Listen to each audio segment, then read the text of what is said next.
पित्त की थैली की पथरी के लिए हम जहाँ तक कह सकते हैं कि तेल, घी, मसाला ये सब कम है, लेकिन ज़्यादातर जो कारण है वो कारण उम्र के हिसाब से या खान पान के हिसाब से हैं। लेकिन बहुत बार ऐसे होते हैं कि जिनके कारणों का बहुत पता नहीं होता, लेकिन फिर भी बचाव जो है ये चीज़ें हैं कि खासकर जो गुर्दे की पथरी है उसके लिए हम थोड़े कद्दू, हरी पत्तियों की सब्जियां या इस तरह की चीज़ों का कम सेवन करें जिनको बार बार होता है। ऐसा नहीं है कि ये खाना बुरी बात है, कोई भी चीज़ बुरा नहीं होता, बट हाँ ये होता है कि कुछ चीज़ों का प्रभाव पड़ता है। लेकिन इस चीज़ में इन दोनों पथरियों के बीच में हम इलाज के लिए स्पेशली कुछ सलाह ये देना चाहेंगे आम जनता को, जो हम अपने प्रैक्टिस में रेगुलर देखते हैं। ये सबसे बड़ी बात है कि एक भ्रांति है कि हम लोग दवाइयों से पथरियों को गलाते हैं और इस क्रम में काफ़ी लंबा इलाज मरीज लेते हैं कहीं ना कहीं किसी न किसी जगह पे कि बहुत दिनों से पित्त की थैली में पथरी है और हम इलाज सालों साल कराते आ रहे हैं, या गुर्दे की पथरी है उसका इलाज कराते आ रहे हैं। देखिए, जो गुर्दे की पथरी है वो दो तरह की, मतलब उसके टाइप्स ऑफ स्टोन के आधार पर देखें तो वो 2-3 साइट जो होता है वो 3 जगह हो सकता है पूरे गुर्दे की पथरी। एक तो किडनी में, दूसरा यूरेटर में। यूरेटर जो होता है वो गुर्दे से निकल के जो हमारा जो पेशाब की थैली है वहाँ तक आने का जो नली है उसमें होता है, और तीसरा जो पेशाब की थैली है उसमें ये पथरी हो सकती है। तो गुर्दे की पथरी का ज़्यादा इलाज जो है, अगर साइज छोटा है तो हम लोग उसके कुछ दवाइयों के सहारे, लेकिन ज़्यादातर अच्छी तरह से अच्छे मात्रा में पानी पीने से उसके निकलने की संभावना ज़्यादा होती है। गलने की संभावना बहुत ज़्यादा ऐसी नहीं रहती है कि बहुत गल जाए, लेकिन हाँ छोटे जो स्टोन्स होते हैं उनको दवाइयों के द्वारा हम लोग गलाने का प्रयास कर सकते हैं। इसी तरह से कुछ भ्रांतियां हैं पित्त की थैली की पथरी को लेकर कि पित्त की थैली की पथरी है, छोटी है तो वो गल जाएगी, या ये दवाइयां हैं वो दवाइयां हैं। ये बहुत सारी भ्रांतियां हैं जिसकी वजह से काफ़ी दिनों तक पित्त की थैली में पथरी के रहने से भी, पित्त की थैली की पथरी के भी 2 जगह है, एक तो पित्त की थैली में पथरी होना और एक पित्त की नली में पथरी होना। दोनों में क्या अलग, पित्त की थैली की जो पथरी होती है काफ़ी दिनों तक साइलेंट रह सकती है, मतलब उसके वजह से बहुत सिम्टम हो, जब तक इन्फेक्शन ना हो तब तक कोई उस तरह का दर्द और ये सिम्टम नहीं आते हैं। लेकिन अगर पित्त की नली में पथरी है तो बहुत जल्दी आदमी को पीलिया हो सकता है, जिसको ऑब्स्ट्रक्टिव जॉन्डिस कहते हैं हम लोग। तो वो ये सारी चीज़ें ज़्यादातर ऑपरेटिव ही हैं, इनका इलाज ज़्यादातर कंजर्वेटिव कम है। जब तक ऑपरेशन ना किया जाए सही डॉक्टर से सलाह लें। अगर आपको जैसे ज़्यादातर पित्त की थैली की पथरी अचानक पता चलती है, किसी और चीज़ के लिए आपने अपना वो अल्ट्रासाउंड कराया और पित्त की थैली में पथरी निकल आई, तो लंबे समय तक पित्त की थैली की पथरी रहना भी अच्छा नहीं माना जाता है। इसलिए उचित डॉक्टर से मिले, उचित सलाह लें, जो भी दवाइयाँ दी जाएँ उन दवाइयों का प्रॉपर सेवन करें, खान पान नियंत्रित रखें और किसी ऐसे जगह पर न फंसे जिसका बाद में प्रभाव ये आ जाए काफ़ी दिन बीतने के बाद कि जो अच्छे डॉक्टर हैं वो भी आपको उतना अच्छा सेवा न दे पाएँ, उतना अच्छा इलाज न हो पाए। इसलिए सही समय पर, सही जगह पर और सही सलाह की आवश्यकता हमारे लोगों को बहुत ज़रूरी है। सबसे ज़्यादा ज़रूरी है पानी पीना, उचित मात्रा में पानी पीना। तेल, घी, मसाले का सेवन हिसाब से करें, नहीं तो नहीं कहा जा सकता है कि ना करें।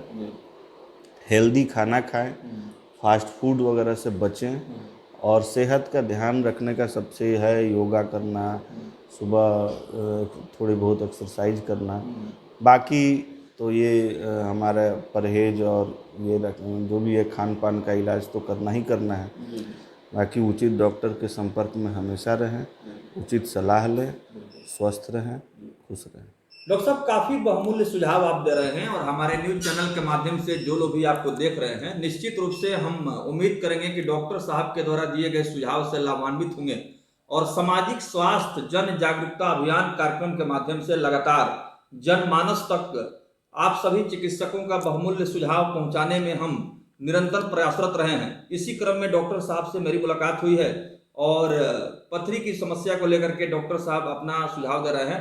डॉक्टर साहब, बहुत सारे मरीज ऐसे हैं जैसे कि आपसे अगर मिलना चाहते हैं और अपनी समस्याओं का निदान कराना चाहते हैं सर्जरी से संबंधित, तो इसके लिए क्या करना होगा सिवान में? अभी तो हम अपना जो हॉस्पिटल शुरू किए हैं सिवान में, ये नया है, अभी कुछ काम बाकी है। लेकिन सर्जरी से लेकर आजकल सबसे अच्छी बात ये हो गई है कि जो भी सर्जरी विभाग है या सर्जरी का क्षेत्र है वो काफ़ी अपग्रेड होता जा रहा है। पहले जैसे पित्त की थैली की पथरी का इलाज ज़्यादातर ऑपरेशन पेट में चीरा लगाकर होता था।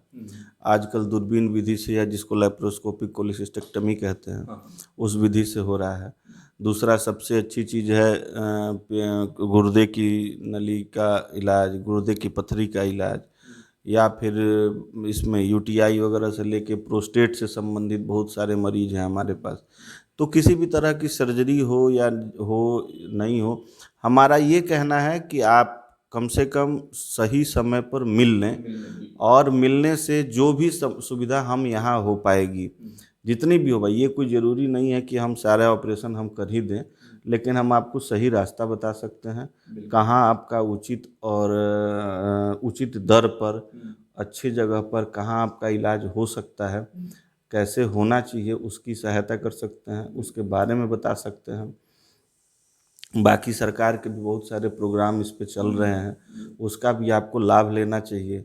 आयुष्मान कार्ड बनवा के रखें आप, जिससे कि सर्जरी आपकी सस्ती हो पाए। और दूरबीन विधि के आ जाने की वजह से हमारी बहुत सारी सर्जरी जो हैं वो बहुत अच्छी और स्वास्थ्य संबंधित, मतलब ये हो गया है कि आपका ऑपरेटिव टाइम बहुत कम हो गया है, कॉस्ट भी उस हिसाब से कम हो गया है, दवाइयाँ भी कम होनी चाहिए। और आपके माध्यम से एक सबसे ज़रूरी सलाह जो हमको लगता है ये हम देना चाहेंगे अपने स्वास्थ्य संबंधित डॉक्टर से, या अपने कलीग से, या अपने सीनियर से, कि जो भी दवाइयाँ हम लिखते हैं किसी भी चीज़ के लिए, सर्जरी हो या किसी भी इलाज के लिए, कृपया उसका डोजिंग और उसका कीमत और उसका उचित मात्रा में, या जो ज़रूरी हो उन्हीं को लिखने का प्रयास किया जाए, वो अननेसेसरी न लिखा जाए। ये एक बहुत बड़ा हम जब से प्रैक्टिस कर रहे हैं हम ये देखते हैं कि बिना ज़रूरत की भी काफ़ी दवाइयाँ जो एक्स्ट्रा बर्डन पड़ता है, इसके ऊपर भी ध्यान देना चाहिए समाज को। और इसको दूसरी बात है कि अगर हमसे मिलना है तो हम यहाँ पर प्रतिदिन कोशिश तो कर रहे हैं कि 24 घंटे रह पाएँ, लेकिन 1 बजे से लेके शाम के 7 बजे तक उपलब्ध हैं। आप हमसे भी अगर चाहें तो उचित राय ले सकते हैं। और जो सुविधा है उसमें अभी तो हमने ओपन सर्जरी की शुरुआत की है, जिसमें हाइड्रोसील, हर्निया, जो नॉर्मल केसेज हैं वो हर जगह होते हैं, ऐसा कुछ अलग से नहीं है। लेकिन हाँ, धीरे धीरे हम इसको लेप्रोस्कोपी से मैक्सिमम चीज़ें करने का प्रयास करेंगे। लेप्रोस्कोपी से TURP वगैरह शुरू हुआ, जो यूरोलॉजी के केस हैं जिसमें प्रोस्टेट के लिए TURP हुआ, या फिर गुर्दे की पथरी के लिए PCNL हुआ, ये सारी चीज़ें, URSL हुआ, बहुत जो दूरबीन विधि से, आजकल हर्निया भी जो है वो दूरबीन विधि से होने लगा है। थोड़ा सा क्लिष्ट ऑपरेशन है, थोड़ा महंगा है, लेकिन कोशिश करेंगे कि उसी दर में या उचित दर में उसको भी किया जाए। बाकी बहुत सारी चीज़ें हैं जो इसमें जुड़ती जाएंगी धीरे धीरे, जैसे जैसे समय आगे बढ़ेगा, जैसे जैसे लोगों की जुड़ेंगे, और हम जितनी हो सके उतने लोगों की उनको सेवा दे पाएँ, यही हमारा मोटो है यहाँ आने का। वैसे हम काफ़ी दिनों से गुठनी में हमारा एक अस्पताल है, लेकिन वो है वहाँ थोड़ा हम लोग जो गांव के स्तर के लोग हैं, जो गरीब लोग हैं, उनके हिसाब से हमें चलना पड़ता है। उसी तरह का एक सेवा हम यहाँ भी देना चाहते हैं। अब आगे आप लोगों का सहयोग और ऊपर वाले की कृपा से जितना हो पाए। सिवान वासियों के लिए बहुत बड़ी खुशखबरी है, प्रसन्नता का विषय है कि डॉक्टर साहब यहाँ अपना सेवा प्रारंभ कर चुके हैं, और एक बहुत बड़ा हम कर सकते हैं इन्फॉर्मेशन है। सर, क्या आपके पिताजी, चूँकि आपके पिताजी का बहुत बड़ा योगदान है चिकित्सा जगत में, और उनसे आप प्रेरित और प्रोत्साहित होकर के आप भी क्षेत्र में हैं और कार्य कर रहे हैं, तो क्या शुरू से ही आपकी अभिलाषा थी कि मेडिकल फील्ड में जाना है, इस तरह का सेवा करना, इस तरह का कोई सोच थी क्या?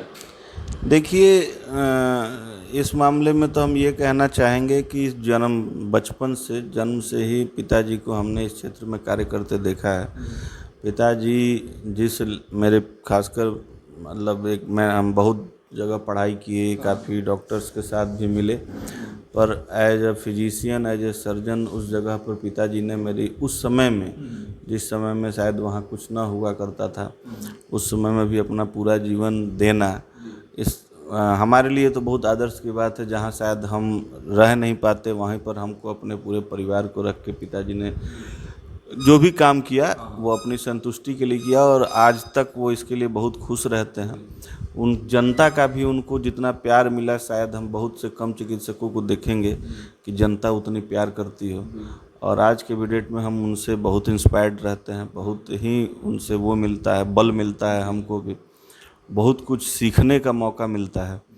और सबसे अच्छी बात है कि क्या तरीका होना चाहिए मरीज के साथ व्यवहार करने का, क्योंकि मरीज तो मरीज है, और उसके साथ उचित व्यवहार क्या है, बातें कैसी होनी चाहिए, उसको उसकी बीमारी के बारे में समझाना कैसे चाहिए, अगर ऑपरेशन करना है तो क्या उचित है, उसकी आर्थिक स्थिति को ध्यान में रखते हुए, उसके कॉम्प्लिकेशंस को ध्यान में रखते हुए, सब चीज़ों को ध्यान में रखते हुए आज तक जिस तरह से पिताजी जिस कदम पे चल रहे हैं, हमारी भी कोशिश है कि हम उस कदम पे चलें। शायद उतने हो पाएंगे कि नहीं हो पाएंगे, ये तो वक्त बताएगा, लेकिन ये है कि उनसे हम, हाँ, हमारे जीवन के एक आदर्श चिकित्सकों में से एक हैं, और आज तक बहुत कम ऐसे चिकित्सकों से मिले हैं जो उस तरह का काम करते हैं। तो ये हमारे लिए एक उपलब्धि है कि हमारे पिता हैं वो, हमारे लिए भाग्य की बात है। बिल्कुल सर, आप सौभाग्यशाली हैं कि इस तरह के पिता के सोच और उनके द्वारा किए गए कार्यों से आप प्रभावित होकर के, प्रेरित होकर के आप भी उनके नक्शे कदम पर चलने का प्रयास करते हैं। उम्मीद करते हैं कि हमारे चैनल के माध्यम से जो लोग देख रहे हैं इस कार्यक्रम को, आपको संपूर्ण जानकारी हम देने जा रहे हैं। डॉक्टर साहब का कंप्लीट इंफॉर्मेशन भी रहेगा, कॉन्टेक्ट नंबर भी मैं जारी करूंगा, ताकि अगर किसी प्रकार की कोई समस्या है तो आप संपर्क कर सकते हैं, डॉक्टर साहब से आकर के मिल सकते हैं। बहुत बहुत धन्यवाद सर, थैंक यू सर। धन्यवाद, नमस्कार, आप लोगों को भी बहुत बहुत धन्यवाद।